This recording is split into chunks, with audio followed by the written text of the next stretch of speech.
So let's talk about a great new podcast we believe you'll enjoy. It's called Outside the Box. If you're a maker, an innovator, maybe just a consumer that is intrigued to take a peek behind the curtain of some of the world's greatest organizations, this is a pod we believe you will enjoy. The latest episode is available right now, and it features former NFL Commissioner Paul Tagliabue talking about the massive innovations, both on and off the field, that he was partly responsible for and helped football become America's most popular sport. If you want to know how we arrived at this particular spot, Paul Tagliabue is probably the place where you would be inclined to start. He also talks about how the opportunities and challenges the league has faced are very similar to those that are faced by businesses of all types. You can listen along on Apple Podcasts, Stitcher, Spotify, wherever you get your podcasts. You're going to find Outside the Box. Go ahead and check it out at your leisure.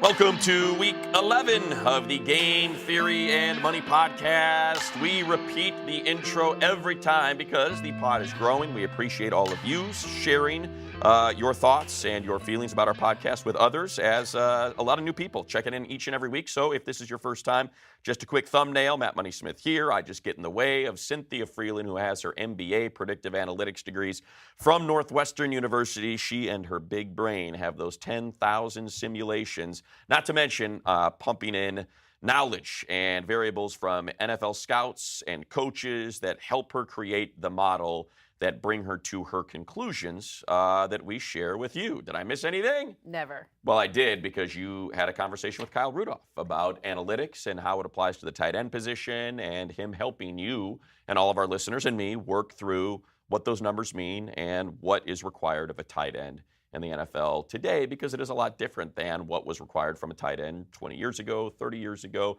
Obviously, there's always outliers, but the tight end position has certainly changed in 2017. So we'll get to that a little bit later. But before we get into the Week 11 NFL games, let's get a quick update on your playoff odds and the playoff picture, and what has changed and what has stayed the same or maybe even strengthened, Cynthia. So we got a lot of questions on how I start to put together my playoff model. And I just want to say that it does start with some historical basis. So, for example, teams who are 4-5 since 1990 make the playoffs 14.5% of the time. But that's not how you figure it out completely. You have to also add in kind of team doppelgangers. So, for example, a team with a really strong defense, or a weak run game, or things that increase turnovers, or things that decrease, chances for winning based on point differential. You factor all of those things in. So it's not about, hey, they're 4-5. It's about how do they get to 4-5? What are they doing to get to this record? And who are they facing going forward? Because that's huge. I think sometimes people, like the Falcons, have a really hard schedule coming up, whereas someone like the Lions don't have as hard of a schedule. So that will change their playoff odds going forward. So just a little recap right here. And those are two important teams, because you're talking about the wild card. Exactly. Those aren't teams that are running to making a run at the division, but are fighting one another outside of their respective divisions for a wild card spot. And that is where strength of schedule comes in and is going to make a dramatic impact on who makes it and who does not. So staying in the NFC, so Eagles, Saints, Vikings, and Rams. So that was a switch. Richard Sherman made a big dent in my model for the Seahawks. So that's an interesting one to keep an eye on. Because they were ahead of the Rams last week, even though the Rams had a better record. And we did talk about the fact that it was like 53-40. It was a very, who's going to win the division is very small chances of flip-flopping. So they did flip-flop this week, and now I have the Rams 51.4, Seahawks 48.6%, making the division, or winning the division, and both have great odds of making the playoffs. The interesting thing here is that the Green Bay Packers have a really profound effect on the playoff race. So not only for Detroit, but also for the NFC South, because the Packers played Atlanta. They lost to Atlanta with Aaron Rodgers, but then the Rodgerless Packers played New Orleans and lost to New Orleans, and then they'll face Carolina in a couple of weeks. Aaron Rodgers could potentially come back technically.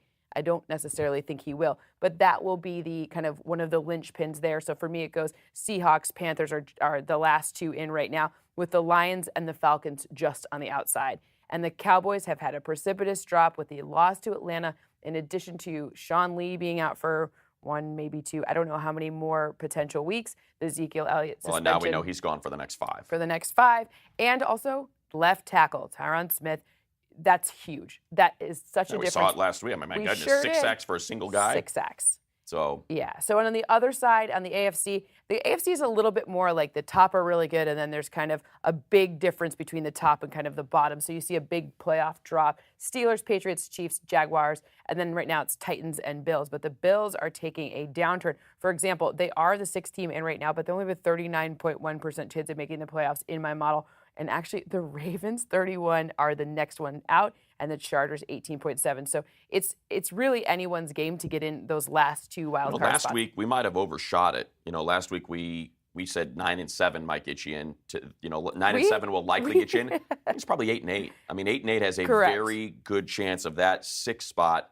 When you look at the Bills at 5-4, they're starting Nathan Peterman this week. They've decided to make the shift to their 5th round draft pick. We know that offensive line is, I think, giving up the 7th most sacks in the league. So probably not a great recipe against arguably the best duo of pass rushers in the league to get your first start. If you're Nate Peterman, of course, Sean McDermott will come up with some sort of game plan. But again, as you mentioned, you're looking ahead, and that's why even though the Bills, have a winning record and currently hold that 6th spot, Look it who's looks like next. exactly. Kansas City and New England. Exactly. Yowzas. For a rookie quarterback and Right. a bit of a leaky offensive line. Exactly. So I guess for me, for example, you have to look at who's on the upswing and who's on the downturn potentially, and that's where you see, teams like maybe if the Ravens can string together a couple of wins. It's kind of improbable given that they don't really have a run game, and run game has a lot to do with turnovers, minimizing turnovers, but still their defense is keeping them in it. So again, watch who's on the upswing and who's on the downturn. And just, for people, is because it's the one team that I know the exact layout of their remaining schedule, Yep. that say, how are the Chargers that close to, we had a 3-6 record. Bills with Nate Peterman this week, Cowboys next week with no Zeke Elliott Zekeless. and maybe no Tyron Smith. Browns at home, Redskins at home. I mean, the schedule over Right. the next Favorable 4 weeks schedule. That's is why, very favorable. That's why they're the second team just out Right. in my model right now.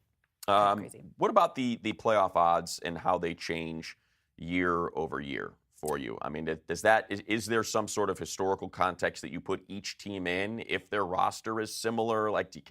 Does that make any sense? It just seems like every season's a reset. Yeah, so the way the schedule works out is, obviously, if you end up lower in your division than your peers, you play a quote unquote easier schedule Right, because 3rd or 4th place schedule. right, you play more favorable opponents going forward. So when you see someone like the Panthers have a really big resurgence, that kind of makes it more difficult for the lower placed teams last season to come back. But really, realistically, I went back and looked. The Rams it actually technically eliminated in week 14 last year. I thought technically, right? So in my model, I went back into it, and remember they 3 wins came in their first 4 weeks, and then they only had 1 total win after that. My model last year, they were eliminated by week 8 in the loss after the Giants lost. And at that point, Seattle was also 4-4, and their trajectories just kind of went completely in the other direction.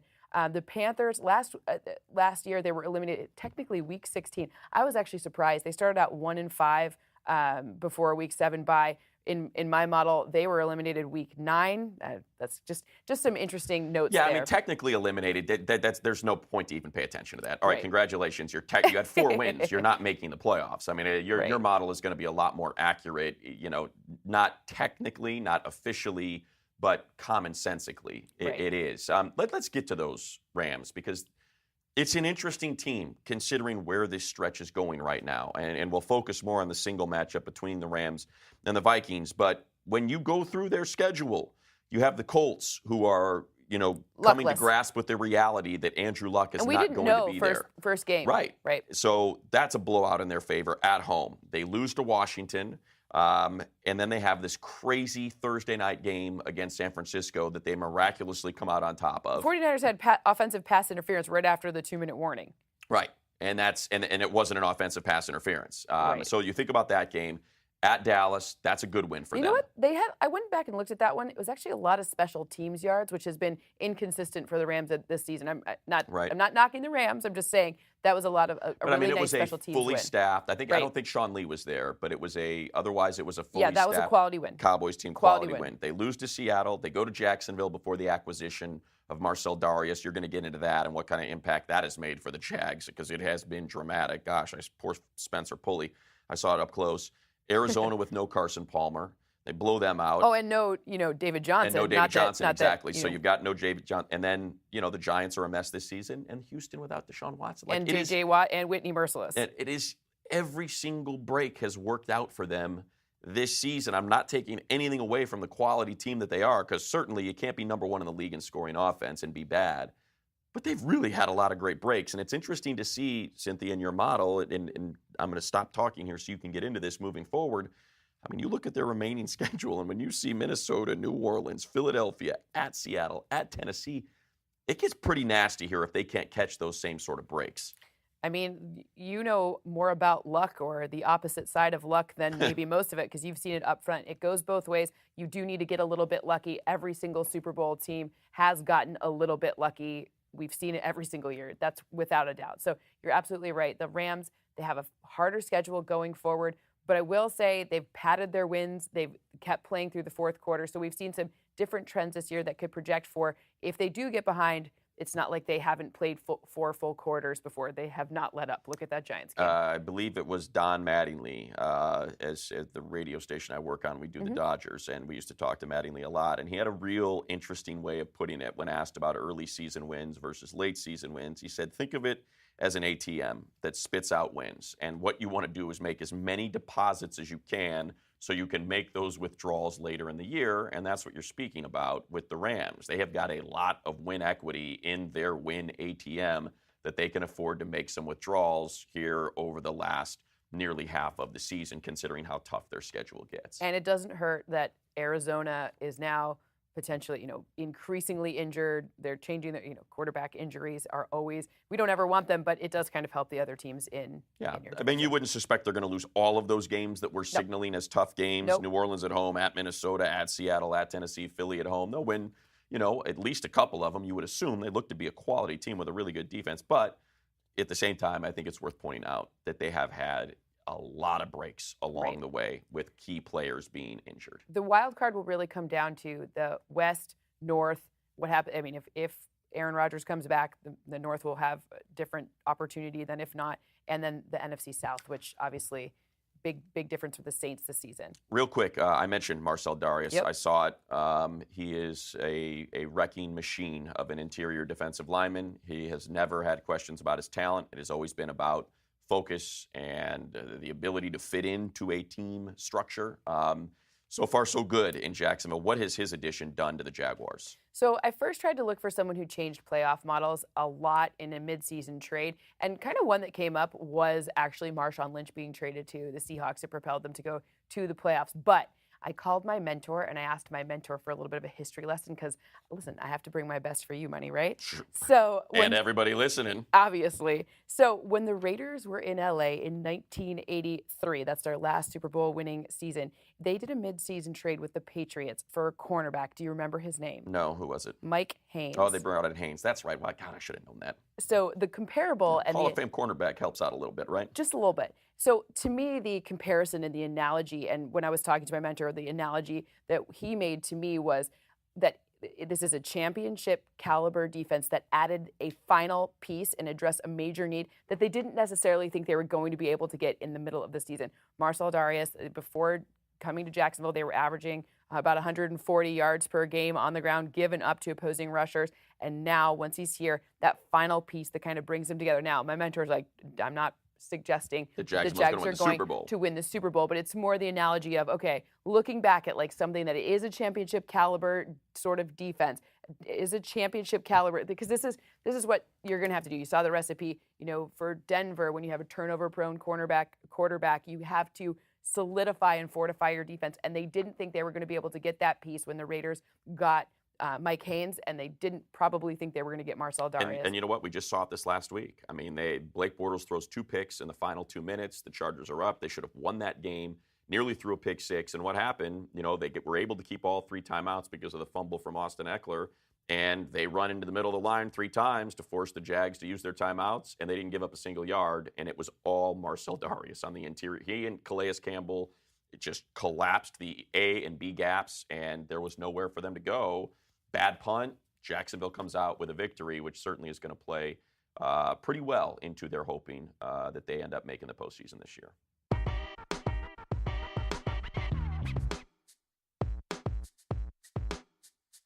All right, let's get into our matchup of the week, Cynthia. Rams and Vikings, two first-place teams, 7-2 Rams, 7-2 Vikings. It is in the Twin Cities, and this is the stretch we just discussed. It gets a little tougher for the Rams moving forward. Winner, score, why? I have the Minnesota Vikings coming out on top 26-24. This is a very high-scoring game, potentially higher scoring than you might imagine, given that both defenses are so stingy and showing us how much pressure they can put on opposing quarterbacks. I want to point out Minnesota's offense has not given up a sack in the past 4 games. You know, there's a Ohio State kid that helped fortify that O-line, Pat Elflein. He's been great. We'll have to see how this holds up against that interior rush. I mean, listen, Aaron Donald is not someone that I would want to go up against. I'm going to give advantage Donald in that. Yeah, as good as Elflein's been, I'm going to go ahead and advantage Aaron Donald. Absolutely. I do want to point out that Keenum's 92.3 passer rating under pressure is still number 1 in the NFL. Past 3 weeks, over 111 passer rating under pressure. So, you know, there's been questions, Teddy Bridgewater, all these other things around it. I went back just to look at the numbers, just to see what happens. And he's been getting better under pressure over the past 3 weeks, which is a good metric if you're looking for a Vikings win. And I just also want to point out that Bridgewater didn't play since 2015 wildcard, which was actually in January of 2016. There's no way they were going to put him back in there. Keenum's been too good. The team's 7-2. I mean, he and Adam Thielen have something special. Stephon Diggs have something special going on. I mean, that's a great pass-catching duo. It's been impressive. And I mean, they can keep doing this. Just something. Yeah, the Adam Thielen and Stephon Diggs, I mean, you could make an argument as the best wide receiver duo. They're up there. I mean, you could make a pretty strong argument for that one. It's top 10 in combination of receiving yards, touchdowns, receptions, like kind of all the ways that you measure it, at least top 10, if not even more. For me, this one's going to come down to the Rams' ability to earn first downs. So Rams have the league's leading third down conversion percentage. It's about 47.6%. And the Minnesota defense, that's third down is 28.7%, second lowest in the NFL. We've seen it stay low. So strength. It's strength. So big plays are going to be key in this one. So Minnesota's defense is holding opposing teams to 3.4 big plays. So let's define a big play. Rushes of more than 10 passes of more than 20, and the Rams are averaging 8.3 earned. I was going to say that's the big one right there. You know, the Rams, and I credit Sean McVay really more than anyone. You look at you always hear, oh, they were out schemed. Yeah, that's the difference. I mean, when you're watching Robert Woods, run that jet sweep that he then bends back and is wide open in the flat. That jet sweep is what they are really good at. I mean, it's just you don't, and now you're seeing more and more teams using it, and that's when you know, okay, McVay is it's obvious he's the real deal. This offense was inept last year. It's the number 1 scoring offense this year. I don't know if to say that, but when you start seeing other teams borrow his plays and they're now working in, and you see that fake jet sweep reverse pass into the flat touchdown to a corner, it's hilarious. It's like, okay, yeah, everything that was advertised about that guy has been delivered times 10 in the high. I mean, what a great hire by Kevin Demoff and the Rams to bring in McVay, because, man, offensively, it seems like guys are wide open on every single play. You know who Demoff and Les Snead also brought in, and who had 0 pressures after appearing on this very pod last week? 0 pressures allowed. That'd be Andrew Whitworth. Yeah, the left tackle. Huge. That helps a little bit, right? Just a lot of bit. Very interesting one. When you look to see the pressures and what side they're coming from, obviously Everson Griffin. We've seen incredible pressure from this Minnesota defensive front. So Andrew Whitworth's play is probably going to stay strong. They'll probably go on the other side. Their right guard is the position where the Rams have been most vulnerable. I'm not saying their O-line is bad. I'm just saying there's of the pressure points, that over the right guard is where pressure has come when Jared Goff has been under pressure. So when you're watching the game, something to look for there. The Rams defense has allowed 17 or fewer points in their past 5 games and 18 allowed for the season. So just a little shine. They're settling into Wade Phillips' defense. And Aaron, I'm going to push back here. I like the Rams in this game, and to me, it's just you see what Aaron Donald does to other teams that is unlike anybody else in the NFL. Mm-hmm. It's one thing to get pressures from the edge, and you watch Case Keenum climb the pocket and still able to deliver downfield to Thielen and Diggs. It's so much different when that pressure comes straight through that A-gap, and you now have to maybe turn your back to the defense, pirouette a little bit, roll out to the sides. And I got to believe that this Rams defense, and you just mentioned it, the last 5 weeks, and I know we just mentioned what the competition is, but man, it has been just a wrecking machine of a defense, and I'm going to lean on that against that offensive line. You mentioned the rookie Elflein, Riley Reef at left tackle, Remmers at right. It's just I'm still suspect on that offensive line of Minnesota. As good as they've been, I'm still like, all right, let's see what they can do against a Rams defensive front. Did you add in the good podcast karma, though? Because Kyle Rudolph is on this week's pod. So does Karma be karma. Yeah, karma be karma here. Interesting. Yeah. So you're going Minnesota I'm going- 26-24. My model's going Minnesota 26-24. Right. It's always the model. Well, 'cause Kyle, it's listen. me. It's your model. It's me personally. Right. I go Rams lower scoring. I go Rams like 17. I'll say 17-10 is kind of what I see in this one. One of us will be horribly wrong.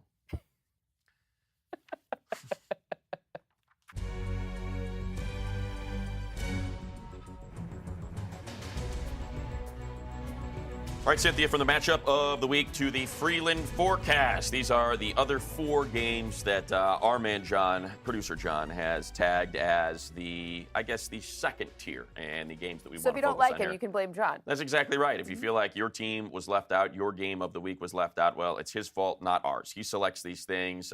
Cynthia's model determines what the score and winner will be. And this dummy right here has to stick his neck out and take personal responsibility. So let's get going. Patriots, Raiders, Mexico City, Il Coloso de Santa Ursula, the Azteca Stadium in Mexico City, where we saw last year. Oh, yeah, love that spot. I mean, it is an exciting place to play. They love NFL football in Mexico City. And believe it or not, a lot of Patriots fans down in Mexico, so should be just an awesome atmosphere where these two teams are going to play. At altitude, by the way, remember. I think people forget that when it comes to the Mexico City Stadium. It is at, I believe, 4,500 feet, so little lung burn in there for a lot of these guys that they may not be used to. I'm curious to know if you think there's more Raiders or Patriots fans in Mexico, because Oh, I think definitely- it's like definitely Raiders. Definitely Raiders. I'm just saying it's Got it. Like, more than you surprising think. that they're, and it's the Got Tom it. Brady effect, right? It's Yep. hey, this is arguably the biggest star in the National Football League, so you have fans everywhere. But I think it'll be interesting to see how many Patriots fans are in Estadio Azteca on Sunday. Go ahead. I'm sorry. I'm kicking this thing off the No, I rails. love I'm it. going to lay out here. So I actually think that those few Patriots fans, or as many as can make it, I think they're going to be the happier ones. I have New England coming out on top 29-22. And I don't even know, there's some flags in my model that the Raiders could score even fewer points than 22. But right now it's at 29-22. Two things that are kind of cool here. The Brady to Gronk and Brady to White. So those are 2 of the top 5. Brady to James White, 2 of the top 5 quarterback to receiver combos in terms of high passer ratings in the league. I think that's kind of funny because James White's not a wide receiver. No, but that's and that's and this is just my anecdotal response to that. That's all he did against the Chargers. Nothing went downfield. It was all Burkhead and White and underneath routes to Amendola. I mean, that's kind of what he's been doing all season long. When you look at air yards and quarterbacks with the most air yards, Brady's at the back of that pack because it's all just been him recognizing soft spots in defenses and being totally content to dump these balls off. Well, it's worked out, though, because it's ended up with like 312 passing yards per game on average, which leads the NFL, which is pretty crazy. And Carr, over the past 3, David Carr's had, he's worked here. Derek Carr has had 343 passing yards. Honest mistake. It happens to all of us. You know who else made that mistake? Matt Patricia. He definitely switched the David and Derek. It's very tricky. It's very easy to do. It is very easy to do. But I do want to point out that the Oakland Raiders secondary, I don't know if TJ Carey is going to play. It doesn't appear that he's going to. Injury report, I'm not sure it makes. They've not been good. I'm not sure it makes a difference in this one. I do think we see a Tom Brady over 300 passing yard game, and I do not believe that the Oakland Raiders break their streak of no interceptions. They have the longest streak, 9 games. Yeesh, that's not so great. And Tom Brady does have 132 passes with no interceptions. Also, the longest non-interception current streak. So I appreciate that teams have benchmarks when it comes to signing or drafting players, but for Reggie McKenzie, he likes tall corners. He likes rangy corners. It helps if they can move their hips and actually have some speed. I mean, you have just seen that particular unit has been such a drag on the Raiders this season, and I get it. There's injuries there. Gary Conley's out, so that's how he was hoping to embolden that particular unit. But, man, it has just been a mess. And when you're talking about Tom Brady and a passing attack like the Pats have. I just that is such a bad matchup for the Raiders. One thing that flagged in my model on the other side of the ball, so on the Raiders' offensive side of the ball, was where Amari Cooper's been lined up. So in the last game, so they had a bye, so not last week, but the week prior, they actually lined Amari Cooper up in the slot about a third of the time, which is not typically where they line him up as often. So they increased his role in the slot. It's been interesting to see if Malcolm Butler comes in to shadow him or what happens there. They're trying to get Amari Cooper higher probability passes, so shorter passes, decrease those drops, kind of get him going, refuel him, change up some of the looks on their offense, because with the new offensive coordinator, their looks, the difference in looks that they've shown this season is down over last year. So number of different plays run is down this year. So I think last game against the Dolphins, they were trying to show you more variety in looks. It'll be interesting to see where if Amari Cooper stays in the slot or goes back outside or what goes on there. But I would play him in fantasy. I said 4,500, 7,200 feet. So basically a mile-high stadium effect in Mexico City, which I guess the one path maybe the Raiders have to victory is trying to run the heck out of Marshawn Lynch and beating up on that defense and hoping that they lose their legs because they're dead tired from that elevation. But I'll echo your sentiments. I lean Patriots in here just because that secondary has been so bad. All right, next game, Eagles-Cowboys. Winner, score, Sunday Night Football. I have the Philadelphia Eagles coming out on top 28-23. A higher scoring game than I originally, when I closed my eyes and thought, but then you realize Zeke's out. There's some missing pieces overall with the Dallas Cowboys. So this one's interesting. A fun piece of trivia that you can tell your friends. Obviously, Carson Wentz and Dak Prescott came out in the same draft class. They've actually played the exact number of games, and they have the exact number of passing touchdowns, same number of passing touchdowns. They both have 39. Fun trivia. Definitely not predictive, but a fun piece of trivia nonetheless. So when I went back and watched Philadelphia, so what they've been doing this season are these like shorter pass concepts. It's definitely like an Andy Reid style. Doug Peterson's like enacting it, right? Like you could call it like a three-step concept. You could call it whatever, shorter passes, average air yards down, kind of like we talked about with Tom Brady, kind of like we think of historically with Alex Smith, all makes sense. About 35%, so over 1/3 of the throws are in these like shorter, quicker concepts, get it out of your hands. 9 touchdowns happened, 73 receptions on 103 attempts. These like large, like very high probability passes are paying off for them. So it's going to be interesting to see if Orlando Scandrick on the Cowboys defense is going to be able to, he's their best slot corner. So is that going to be something that stops Zach Ertz? Is it going to be something that stops these shorter Nelson passes? Aguilar, who's been a big part of that. Yeah, it's really been as good as Wentz has been. You kind of look at what the path to his NFL leading touchdowns, passing touchdowns has been. It's a lot inside. It's a lot of Ertz streaking the middle, and it's a lot of Nelson Aguilar out of the slot. And like you said, that's going to be with the absence of Sean Lee. That's really where it's going to be. That's where they're probably going to make their hay. And then if you look at Jay Ajayi and his impact, listen, one game sample is very small. And also you have to remember when he was traded. I'm not like fantasy all in on Jay Ajayi. He had 8 touches last game. That was 3rd most on the team. Corey Clement and then Blunt and then Jay Ajayi. And look, Anthony Hitchens will figure to replace Sean Lee in terms of running responsibility. He's good at that. So I don't necessarily think this is the Jay Ajayi breakout game. We'll have to see how he settles into this offense a little bit more. But I am really watching Lane Johnson, the right tackle, and DeMarcus Lawrence impact on Lane Johnson. Obviously, look, you lose Peters on the left. You have a replacement on the left side of the O-line, and then you have a really great pass rusher that figures to match up against Lane Johnson. So there could be more pressure on Carson Wentz in this game. Yeah, you mentioned Corey Clement and the rush attack of the Eagles. The one thing that I appreciate that Doug Peterson's doing, he just doesn't care. It's like whatever. This will be a Smallwood game. The next one could be a Clement game. The one after that can be a Jay Ajayi game. Right. I think they looked at it as we just want to rotate guys in and beat the heck out of teams late in the game, and that's kind of what they're almost throwing to set up the run is kind of how it's sort of been. And the idea, I think, behind the Ajayi trade is he's the most talented back on their team, and they like to close out with the run.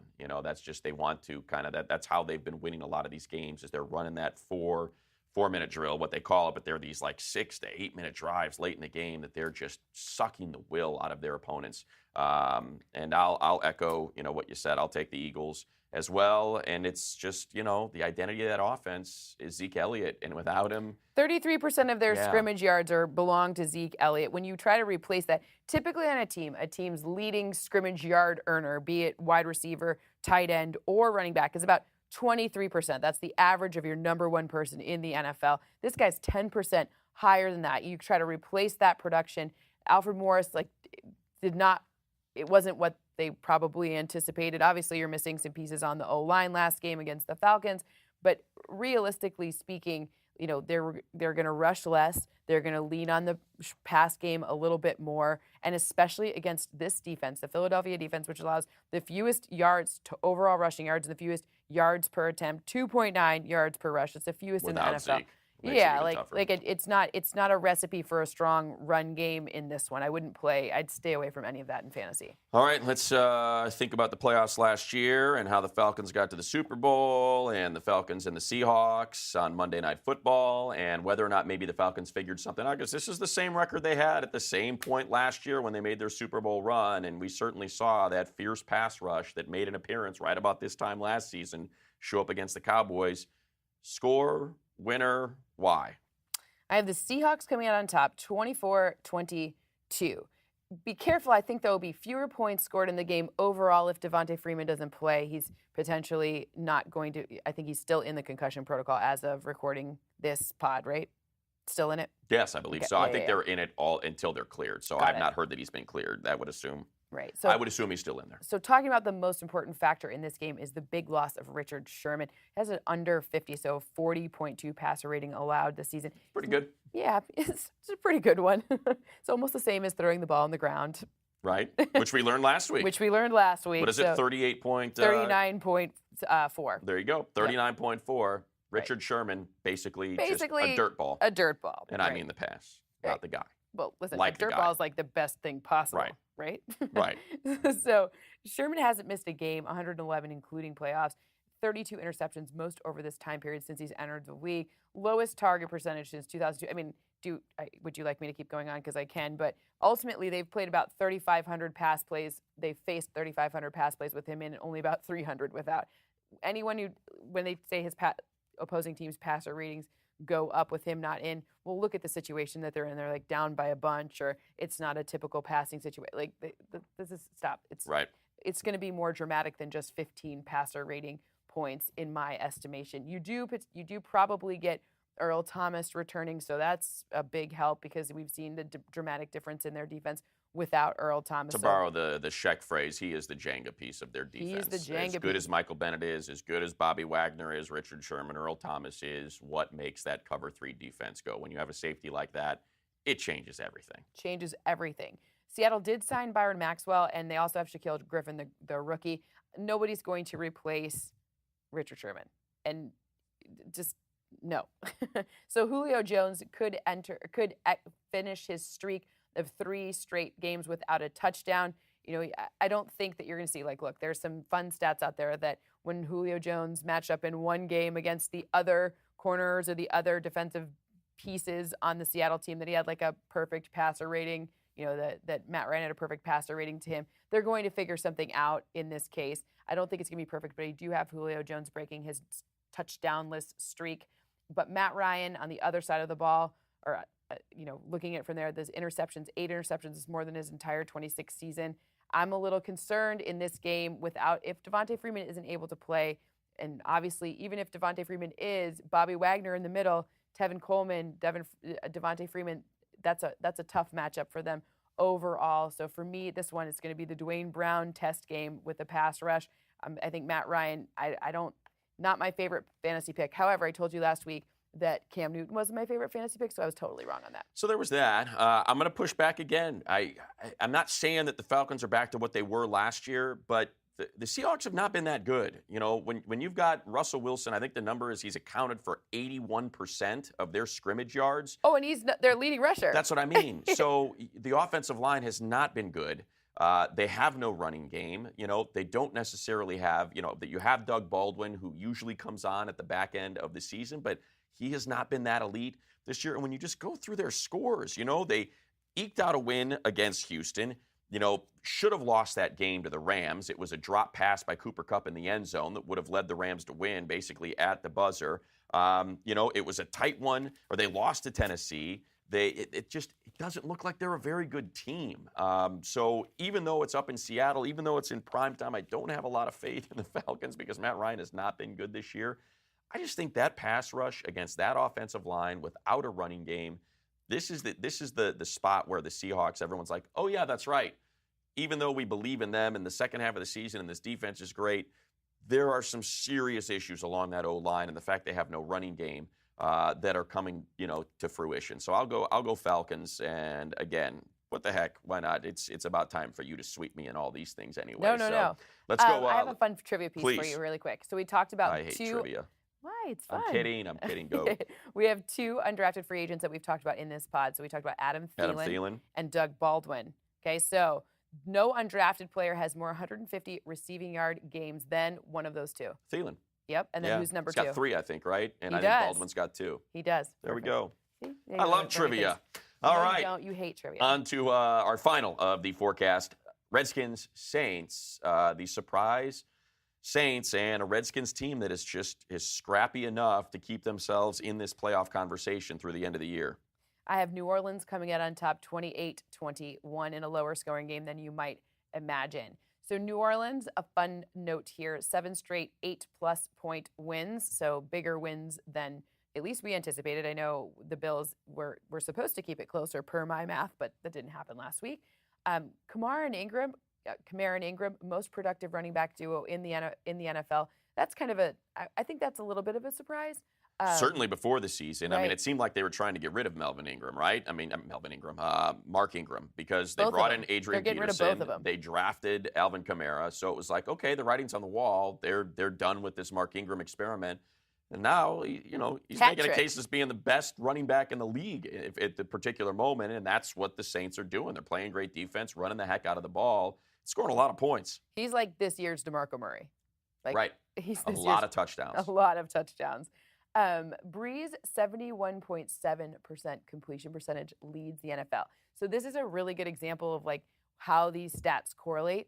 When you have incredibly productive running backs, you're going to give yourself better opportunities and to create favorable passing matchups, meaning you can have higher probability of connecting with your receiver. And that's why you see those 2 things are very strongly correlated. Good run game, high completion percentage, because you're turning the ball over less because you're not passing in crappy situations. Crappy is a really important I would say stay away from crappy. Stay away from crappy. It is the first time that Michael Thomas and Josh Norman will beat each other, which that's more fun than anything else because... Yeah, Michael Thomas, I don't want to call it a sophomore slump, but he had a 100-yard game. I think it was a 100-yard game last week, 117 yards or something. But he's just not quite the same. And you get the sense, if you want to take the whole Bill Belichick approach, like, well, you always got to take away their number one option. And I think that's what teams focused on at the start of the season. Hey, we got to take away Michael Thomas. He's big, he's fast, he's 50-50, much like Des Bryant. 50-50 balls become 80-20 balls for Michael Thomas, and Breeze is as accurate as they come.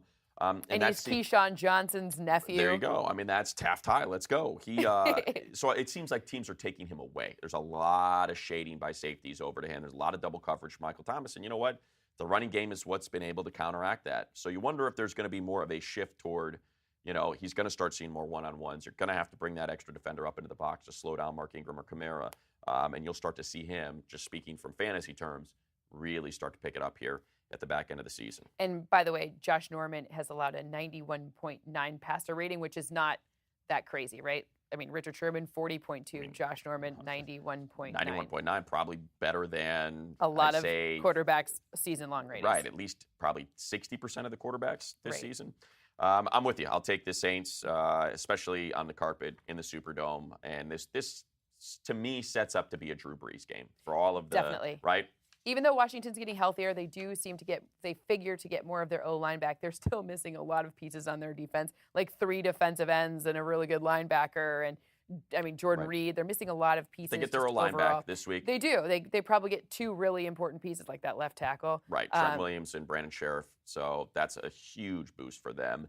And look, they were on the wrong end of a great game last week. The shootout against Minnesota, up for grabs, and you credit Case Keenum for shaking off those 2 horrible interceptions. and getting that victory. But I don't suspect it'll be a blowout. It'll probably just be another great high-scoring game that Kirk Cousins is going to be on the wrong side of. And one thing to note here, when Rob Kelly's out, Chris Thompson doesn't have better games. Chris Thompson has worse games. So typically with running backs, you see like a volume correlation. So if my running back 1 is out, my running back 2 gets more volume, so you see a better game. But in this case, it's the way that they're used. Chris Thompson more in the short passing game. Chris Thompson doesn't see typically more volume when Robert Kelly's out. Right, and it'll be a Samaje Perine is what we're assuming, who's been just pretty average so far this season. And by the way, Saints D, 3 touchdowns allowed and 10 receptions in the past 7.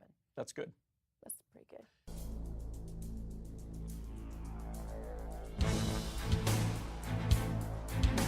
All right, with the forecast behind us, let's get to our quick picks. That is 8 games in 10 minutes, and producer John is in my ear barking. How about 8 games in 5 minutes is what he's saying, because it's a pretty ugly schedule this week.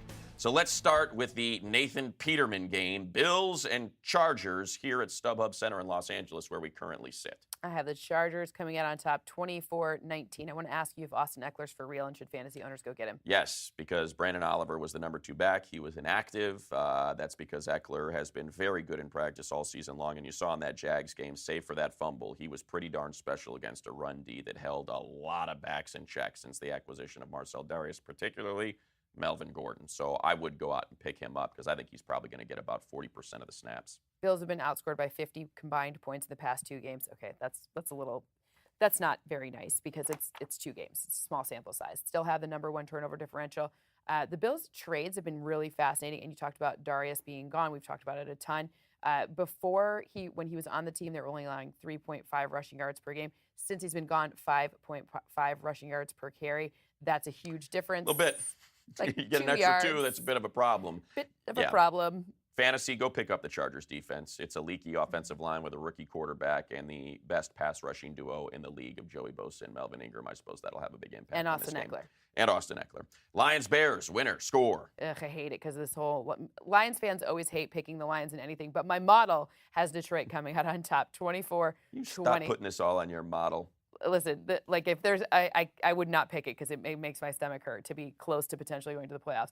Anyways, Detroit is up to 61 games without a 100-yard rusher. It isn't going to happen in this game per my model. Stafford, 5th most yards per game. Bears defense allows the 10th fewest passing yards per game. Trubisky's improved a lot on 3rd down, but again, good last week. That was a very depleted Green Bay Packers team. That was kind of and a very bad challenge by Coach John Fox. Okay. Very bad challenge. Do you think it was his beard that caused it? I think it was John Fox that caused it. I mean, you would assume you have somebody up in a coach's booth that sees the replay and says, "Hey, man, don't challenge that. It's out of his hands," and ends up being the difference in the game. All right, I'm going to move on from this because I don't want you to think about your model picking the Lions and the fact they're streaking toward a playoff appearance. Let's go Bengals, Broncos, winner, score. I have Denver coming out on top, 22-19. Denver's 21 giveaways is the 2nd most, 68 points scored off those turnovers. That's what's keeping the number for the Bengals at 19. Past 2 games, Denver's 3rd down offense, 11.1%. Yeah, it's Brock Osweiler. It's been bad. C.J. Anderson's not running the ball well. They're trying to do anything and everything they can to get that going. The offensive line's leaky. But guess what? The Bengals aren't good. You know, that's the problem. Their offense is terrible. So this is exactly what that Broncos defense needs to maybe start feeling good about themselves. Yeah. Again, I'm with you. I think it's a defensive game. I'm not as worried about the Denver defense as I am about the Denver offense. Yeah. And I actually have the Denver defense. If you have them in fantasy, they flag for a touchdown. They have a really good touchdown chance in this game. The Bengals defense, though, has been bad against the run. So this could be let's get C.J. Anderson right. Let's not put Brock Osweiler in bad situations where he's got to throw this ball around and try to kill a poor coach on the sideline with an errant pass. But I'm with you. I'd go Broncos in this as well. All right, Jaguars, Browns. Jacksonville. Best D against the worst O. Here we go. I wonder what's going to happen. Okay, so the model has Jacksonville coming out on top, 24-20. So this is more of a high-scoring game than you might imagine. And I think the Browns keep it closer. I think in your head it's like this Jacksonville blowout. But I think this is the one where, like last week when you crushed me. Called the 49ers. If they're going to win one game in a season, this is the one. I think this might be that when it comes close like this, and it should be projected to be big, especially with Leonard Fournette appearing with an ankle injury on the practice report, at least on Wednesday, this could be the one that you call. I would take this game, except Hugh Jackson is 1-24. So this is not your typical team that needs to find a win. This is a team that very well could go 0-16. And as I look through the remainder of their schedule, I do believe there is a much more winnable game if Brett Hundley's still quarterback in the Packers at home, December 10th. That's the one I'm going to circle right now. So Okay. I'm with you. And I know your model. When it's got a 4-point win, it might as well be a 14-point win. So yes, this should be relatively easy fare for the Jags. So one thing to point out here, Jacksonville's defense is only allowing 4.59 yards per play. That's the least in the NFL, and 14.9 points per game. That's a very low number as well. Those are two thresholds, 15 and 4.7. So 4.7 yards per play, and then 15. They're both under this threshold. They project to stay under this, in this game. And if you're looking to see, like, if you're making a fun game with your friends when you're watching football, this one, the Jags defense flags for 2 potential touchdowns. You know why? Because it's a Blake Bortles game. Danny Shelton's been great on the interior of that line. You saw. I think everyone's going to take the Gus Bradley game against the Jags, and that's how they're going to stop them. I mean, the Chargers should have won that game. Blake Bortles throws 2 picks, had a pick 6 dropped because they run blitz the A and B gaps with linebackers and Denzel Perriman and Jatavis Brown, and Leonard Fournette couldn't run. It was first game without a touchdown in his rookie season. And this is a guy who has missed games and still accounts for 35% of the team's touches. And Blake Bortles had to throw. And when he had to throw, what happened? 2 interceptions and what should have been a pick 6 that was dropped by Trey Boston. I mean, just flat out dropped. It was a pass directly to him, hit him between the numbers, and he dropped it because he was taken off early. So that's the one path that the Browns have, is it's one of the better run defenses in the league, and they can maybe force Blake Bortles into some mistakes and win it that way. It just seems like that offense of the Browns is going to get, it's going to be a bit of a mess. All right, that was too long. Buccaneers, Dolphins, winner score. Winner, I actually have the Dolphins coming out on top at home 21-20. The Bucs did have 6 sacks last week against the Jets, but that brings their season total to 14. Yeah, it was an odd game. It was like that Jets game against the Bills where they had like 90 sacks or I should say that, speaking of the Jaguars game against either the Colts or the Texans, Totally. Where they got 10 in each of those, and it made their numbers awfully lopsided. Right. They also held the Jets to 20% on third down. That's, I love third down, but they're still leading the league in the most leaky third down percentage, 46%. Before that last game, they were at 49.5% on the season. This is where it's really going to help the Dolphins. Third down has been an area where the Dolphins have been not so great this season, and by not so great, I mean bottom of the league. I want to see the Levante David factor in this game, and Robert Ayers on the edge for the Bucs defense. I do think those are 2 areas where the Dolphins could be potentially vulnerable. And also, Mike Evans is returning, and this guy's huge. He's 6'5". I think some people forget how big he is. The Dolphins defense has not fared well against tall wide receiver, so this could be a touchdown game for Mike Evans. I'm going fantasy nugget Devontae Parker. I agree. The Bucs are brutal against the pass, and it seemed like we saw something last week, and that connection was beginning to be made again between Cutler and Parker that we saw in the preseason. And speaking of tall, Parker's tall, and he's super athletic. Yeah, so. And Jarvis Landry gets all of the volume, but hasn't made much with it. No, it's like 14 catches for 15 yards. I mean, it's the PPR anomaly is what, fantasy-wise, what Jarvis Landry gets you. So if you're playing PPR, you're absolutely you love Jarvis Landry. Playing Jarvis you're Landry. In standard, you're like, this guy's terrible. This guy is making me nervous because he's catching and not running for it, and they're not going to keep getting him targets like that if he's not making the most out of it. So I'm totally with you on Devontae Parker. And if you ever need a moonshot, there's always the Kenny Stills moonshot because it seems like 2 catches, 80 yards, 1 touchdown. It's there a little home run hitter. All right, Ravens-Packers. Score winner. All right, so Ravens and Packers. I have Green Bay coming out on top by just a teeny-weeny bit, 22-21 in a higher scoring game than you might imagine. The run game is the only thing in here that flags to be the major key in this game, because that will determine giveaways. Hundley, no giveaways in the past 2 games, But now what's going to happen here? Aaron Jones, I don't know how long he's going to miss. I've read reports of up to a month. Yeah, he's out. Right. Ty Montgomery, questionable. So Jamal Williams game. Well, if you have Jamal Williams, you're definitely playing him. But this is going to be this flag to be potentially unstable because the Ravens' defense is excellent and excellent against the run. So maybe on the other side of the ball, do we see a Danny Woodhead sighting this week? That's the word, and that would certainly help out Joe Flacco a lot because he's been terrible throwing the ball. Yes. Just terrible. All right, Cardinals-Texans, winner score. I have Houston coming out on top, 23-21. Okay. How do you feel I'm just going to leave it there. Just going to leave that there? I'm going to leave it there. It's the Cardinals and the Texans. It's the battle of the backup quarterbacks. It's seasons that have been derailed by injuries. It's such a sad story. How about, all right, one nugget. Give me one nugget. One nugget. With Deshaun Watson, you know how many points per game they were averaging? A lot. 34.7. With Tom Savage, you know what the average is? Not a lot. 9.3. There we go. Chiefs-Giants, winner score. Okay, this is my favorite nugget of the whole thing. So I've the Chiefs coming out on top, 25-18. That's the most lopsided score we've seen in your model this season, 7 points. It is. It is the most lopsided. It is the highest win percentage. I love the Andy Reid coming off a bye win percentage. How many? We should have to eat a cookie every time we hear that Andy Reid has an 88.9 win percentage after a bye. It's going to go up. Blah, blah, blah, blah. It is going to go up. It's going to go up 89%. We're going to go up over. After we're going to have to eat a cookie. I'm going to weigh like 300 pounds after doing that. All right, we did it. I believe we did it. 8 games in 10 minutes. Oh no, I have one more thing. What? Always pick tight end against the Giants. They're now in a streak of 10 games, extending back from last season of allowing a touchdown to a tight end. Last week, even Garrett Sell got in on the action. Well, it's Travis Kelce. You know what? If they give up tight ends if they give up touchdowns to opposing tight ends, I'm going to give Travis Kelce 3 touchdowns. Perfect. Because he's the hat talented. trick. There we go.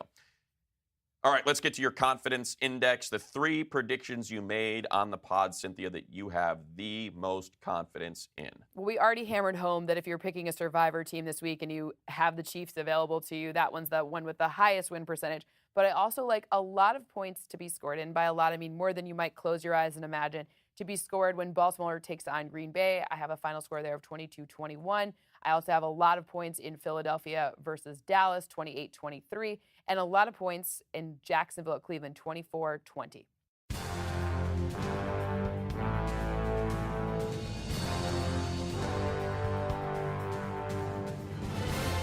All right, there's the confidence index, and now we get to your conversation. You sat down. Last week you had Andrew Whitworth. This week you get Kyle Rudolph, tight end from the Minnesota Vikings. They were our matchup of the week. It's 2 first-place teams. What a great time to catch up with one of the top tight ends in the league, albeit coming off his alma mater, Notre Dame, getting absolutely destroyed by Miami. I managed to leave that out. That was probably wise. I'm joined now by 2-time father and Pro Bowl tight end Kyle Rudolph from the 7-2 Minnesota Vikings, who just threw a Thanksgiving dinner party for over 100 patients at the University of Minnesota Masonic Children's Hospital for the 6th year in a row. That's awesome. And it was with your wife. You guys did this together. You've done it for 6 years. Thank you so much for your time. Oh, thanks for having me. All right, so this pod is all about understanding football through the lens of numbers, but not just random stats, but rather contextual, situational trends that are actually important to playing football and winning games. And I love having you on here to help us understand the tight end position. We kind of all know as outsiders you're supposed to block and you're supposed to catch passes, but can you give us just a little bit of insight as to what else goes on? I mean, that's pretty much the gist of it. I'd only add to that each and every week it changes.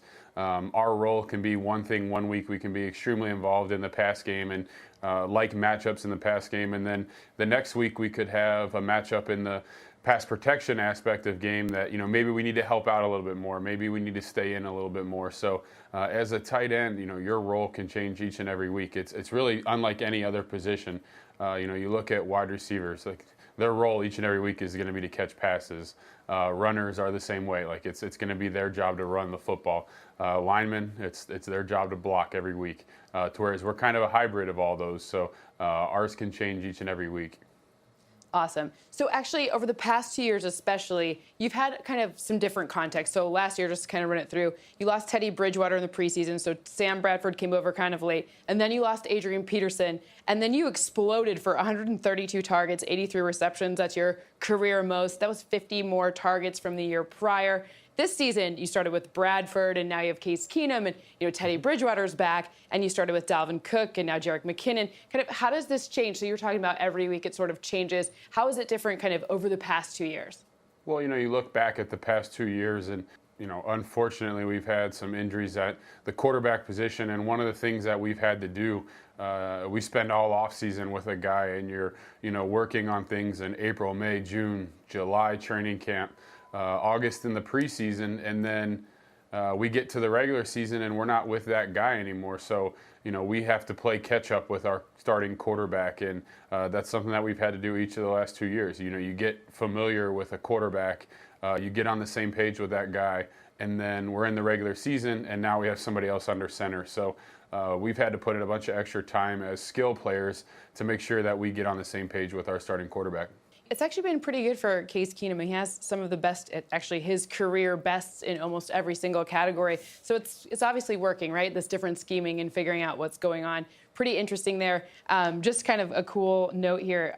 Case Keenum, 31 starts, and Teddy Bridgewater, 28 starts. Kind of have similar passing numbers over their career, and to me that's very cool, since obviously Case is going up against his own. You're going up against the Rams this week. Be an interesting note on that one. All right, so we're going to play a little game. It's more or less. So we play with everyone. So I'm going to give you a number, and you're going to have to tell me if it's more or less than the number. Got it?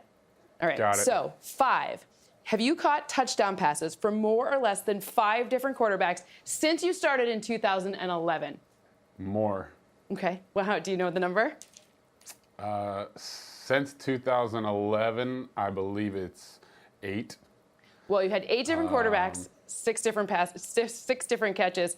You had 13 with Christian Ponder, 6 with Teddy Bridgewater, 8 with Sam Bradford, 2 with Case Keenum, 2 with Matt Castle, and 1 with, do you remember the last one? Joe Webb. Perfect. See? Remember every single one of them. Yeah, I caught balls from Donovan McNabb. I did not catch a touchdown from Donovan, so that's one of the other 2. And who's the other one? The other would be Josh Freeman. That's right. Freeman, I did not catch a touchdown from. But you did catch passes from 8. So that's pretty Correct. fun. And by the way, that's number 4 over that time period, just in case you're wondering where that ranks. The 4th most.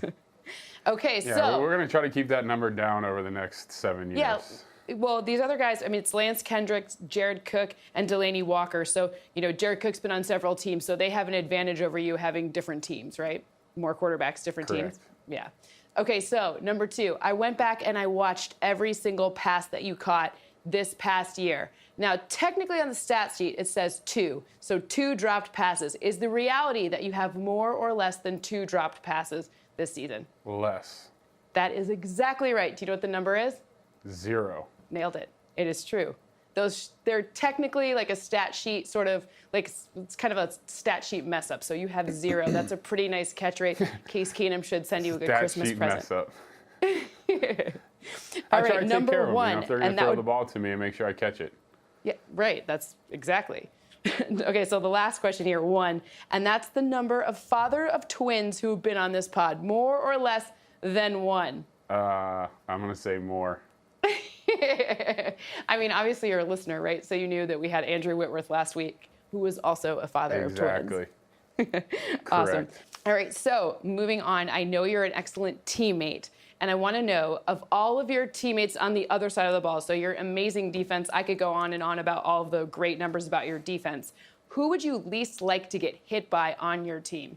Oh, that's a good one. I'd probably have to say Harrison Smith, a guy that, thankfully, he's been on my team.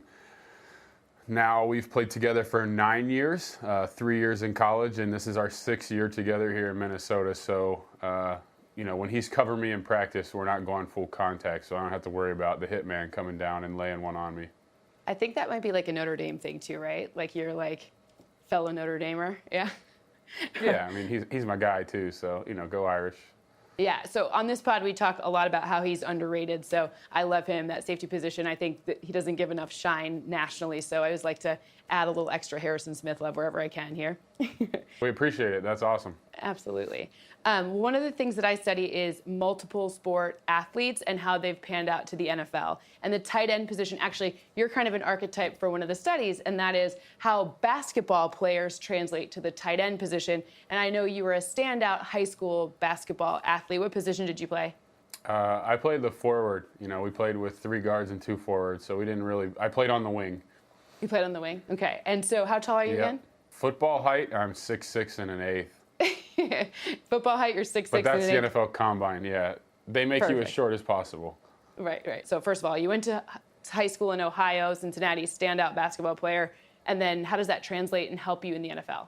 Well, I think, obviously it's helped me become the player that I am today, but playing multiple sports in high school I think was huge for me, just in terms of athleticism and spatial awareness, things like that, and translating from basketball to football. I think it helped me a ton in terms of, a lot of times as a tight end you're catching contested 50-50 balls, and for the most part that's just a rebound. You go up and get a rebound in traffic. It's no different than going up and getting some of these passes in traffic. One of the things that I also noticed, so you're in the middle, you have more traffic, more body contact. That I'm curious if you think that being around, like having less space when you're trying to catch balls, does that do anything for you? Like, does that help you kind of growing up? Because when you look at people who didn't play basketball, like their contested ball catches is a lower rate than people who did play basketball. I don't know if you. Yeah, no, I definitely think that translates. Like I said, it's a lot like going up for a rebound, and obviously in the middle of the lane there's a ton of bodies everywhere, and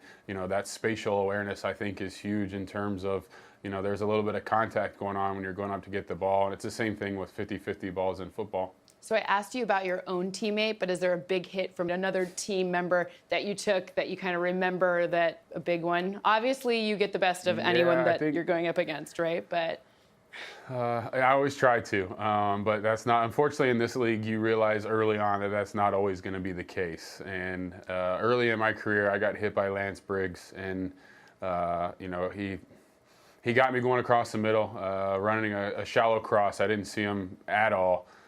He got me pretty good. It was the Sunday after Thanksgiving, and I think he knocked me back into October. So he definitely got the best of me. But he's one of those guys that I grew up watching play and has historically been a big hitter. So I should have probably been a little bit more aware going across the middle when he was there. I mean, I don't really want to get hit by Lance Briggs ever, or any of the people you go up against. So I understand. So you were actually the first tight end taken in 2011, your draft class. You were picked number 43, so in the second round. This year, there were 5 tight ends taken in the first 45 picks, and there were 3 in the first round alone. I know every year is a little bit different in terms of who's available in the draft and what specific team needs are, but kind of talk through like how the tight end position has evolved since 2011. Well, it's been huge over say the last 7 years, just my career. You look at how the tight end position is used across the NFL, and I think teams are realizing how valuable the tight end position is, and how you can have more than one on your roster, and how that can create mismatch problems for defenses when you put 2 guys out there who have the playmaking ability that a lot of these tight ends have now that are coming out of college. And I think it's awesome for our position that NFL teams are recognizing the value enough to have 5 tight ends drafted in the top 45 picks. Is there any one of those 5, so O.J. Howard, Evan Ingram, David Njoku, Gerald Everett, and Adam Shaheen, is there anyone that's most like you? Which one do you think is kind of more of the mold towards you? We always, on TV, they make us do comps. So who's the most like you? I haven't watched a whole lot of those guys, but, one guy that I have watched and seen a lot on tape, being an NFC guy, is O.J. Howard in Tampa Bay. I think he's a guy who's, not many guys coming out of college do both anymore, and that I mean run block and pass catch. And I think OJ is a guy who can do both, and he'll play a long time in this league because of that. He seems like a fun player to watch for sure. All right, I'm going to be very quick. I know you have your donut club, and can you tell us which one, like when you open up the box, like which one are you taking first? Yeah, everybody knows not to touch the Long John. That's mine every week, Whether there's 1 or 3, if there's 1, it's always reserved. I'm getting it. Okay, and what does Stephon Diggs take? Oh, well, if he makes it on time, we go a little early. Diggs isn't the biggest morning person in the world, but he seems like a cake with sprinkles on it type donut guy. Those receivers, they gotta have a little bit of swag with their donuts, I'm sure. Perfect. Well, everyone knows about donuts, but I actually want to ask you about Taco Bell, because I hear you're a big Taco Bell fan. So I'm curious, like, per Absolutely. person, what's like a good, like, what's the how much are you spending per person at Taco Bell every time you go? I mean, obviously it depends, what time of day we're going. You said we're rolling over there for a dinner.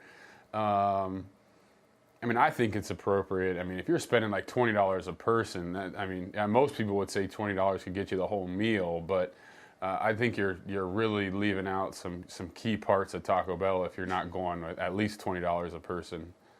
So like Floyd, when you go with Floyd, do you guys both spend at least 20 a person?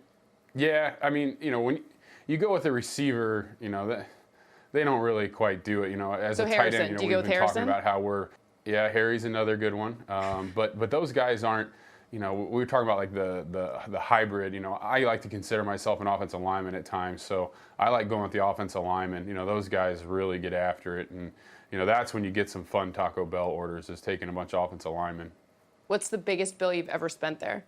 Well, I don't know that it qualifies because it was in Hawaii, so like they have the surtax of being on an island. Like they can jack up all the prices, but we had a small group of people. I say small group, I think it was like 4 or 5 of us, and we went over the $100 mark. But I don't think it qualifies because we were on the island of Hawaii, so it was a little bit more expensive to begin with.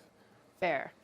Well, I hope to see you in Minnesota in February. Hopefully we can't talk to you because you'll be busy prepping for a game. But if not, hopefully we'll see you sometime very, very soon. Thank you so much for your time. Really appreciate it. I think the Pro Bowl vote has already begun, so everyone should go and vote for their favorite players in the Pro Bowl. Thank you so much, Kyle. Thanks, Cynthia. Thanks for having me. 8 quarterbacks, huh? It's 8. pretty tough deal when you're a pass catcher and you're trying On to the figure same out. team. Yeah, when you're trying to figure out what guys are doing and how guys are throwing.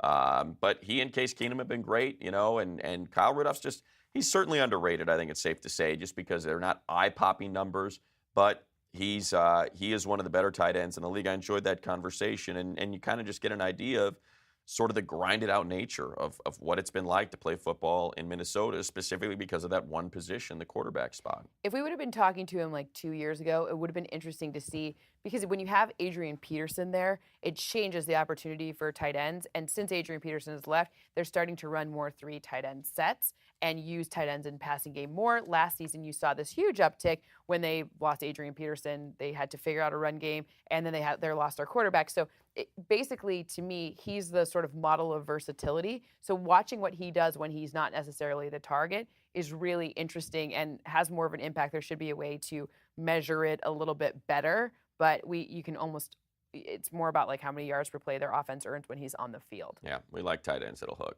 That's what we're all about. All right, a big thank you again to our sponsor this week, Outside the Box, the Outside the Box podcast. We would not mention if we did not think it was applicable. So if you enjoy this podcast, we believe you will enjoy that one. Again, it is Outside the Box. This week's pod is a long-form conversation with former NFL Commissioner Paul Tagliabue. We would love it if you will continue to share our podcast on Twitter and Facebook. Again, this is the first season we've done it, so we are looking to grow as best as possible, and the only way to do that is by word of mouth. If you enjoy it, please pass it along, and if you have not yet, subscribe. Make it easy on yourself. You can get the podcast on iTunes, Google Play, or Stitcher, and we love when you leave us a review on iTunes and a rating. Here is your review of the week. This one comes from Scotty.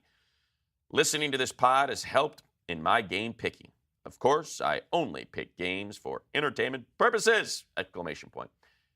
Same here, Scotty. Same here. And thank you for that review. And thank you to all of you for listening. We'll be back again next week with Week 12's Game Theory and Money Podcast.